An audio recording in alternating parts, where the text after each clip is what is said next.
కామన్గా ప్రెగ్నెంట్ పీపుల్కి ఉండే question, is it safe to climb stairs during pregnancy? అంటే ప్రెగ్నెంట్ పీపుల్ మెట్లు ఎక్కటం మెట్లు దిగటం చేయొచ్చా అనే క్వశ్చన్ ఉంటుంది. So let me answer that. Yes, it is perfectly fine to climb stairs during pregnancy if you don't have any complications. But always be careful. అంటే pregnancy వాళ్ళు కూడా కేర్ఫుల్గా ఉండాల్సిన విషయాలు ఏంటి అంటే, ఆల్వేస్ హోల్డ్ ద రైలింగ్, అంటే మెట్ల పక్కన ఉన్న రైలింగ్ పట్టుకుని ఎక్కడం దిగటం చేయండి. అలాగే స్లోగా నడవడం, స్లోగా దిగడం చేయండి. మూడోది వచ్చేసి ఆల్వేస్ కంఫర్టబుల్గా ఉండే చెప్పులు వేసుకోవడం చాలా ఇంపార్టెంట్.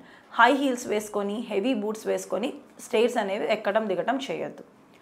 ఎవరైతే ఈ ప్రెగ్నెన్సీ ఉన్నప్పుడు స్టేర్స్ ఎక్కడం దిగటం చేయకూడదో కూడా చెప్తాను. ట్విన్ ప్రెగ్నెన్సీ ఉన్నవాళ్ళు, హిస్టరీ ఆఫ్ అబార్షన్స్ కానీ ప్రీటర్మ్ డెలివరీస్ కానీ ఉన్నవాళ్ళు, షార్ట్ సర్విక్స్ ఉన్నవాళ్ళు, అలాగే అంతకుముందు ప్రెగ్నెన్సీలో బ్లీడింగ్ ఉన్నవాళ్ళు, అలాగే మాయ కిందకు ఉన్నవాళ్ళు, లో లయింగ్ ప్లసెంటా ఉన్నవాళ్ళు ప్రెగ్నెన్సీలో స్టేర్స్ అనేవి ఎక్కడం దిగటం అవాయిడ్ చేస్తే చాలా సేఫ్. Thank you.